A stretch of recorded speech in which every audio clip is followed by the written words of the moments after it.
गाईस तर आलो होतो गावाला. जाता जाता आम्हाला खूप छान नेचर पण वाटलं आणि उन्हाचे तेवढेच चटके पण बसले. आम्ही जाता जाता गप्पा मारत गेलो आणि नेचर पण एन्जॉय करत गेलो. आणि गावाला जाता जाता आम्हाला एका माणसाला घेऊन जायचं होतं शेजारच्या गावातून, भिवडी या गावातून. तर आम्ही त्यांना पण घेऊन गेलो आणि घरी गेल्यावर थोडं पाणी वगैरे प्यायलो आणि मस्त एन्जॉय वगैरे केलो. नेचर एन्जॉय केला, व्लॉग्स बनवले, गप्पा मारल्या आणि रिलेटिव्सला भेटलो. घरी गेले पाणी वगैरे प्यायलं आणि परत मग पुण्याला निघून आलो. गावाला गेल्यावर गावातली ती शाळा आणि मंदिरे वगैरे सगळं बघितल्यावर खूप छान वाटलं आणि गावाचं वातावरण खूप भारी वाटत होतं आम्हाला. असं पण तसं पण भारीच वाटतं.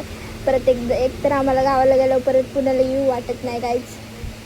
पण काय करणार, आम्ही गेलो, तिथं पोचलो आणि तिथं आम्हाला काहीतरी एक रिझन कळलं. त्या कारणाने आम्हाला परत पुण्याला यावं लागलं आणि मग आम्ही आज केली आहे इथं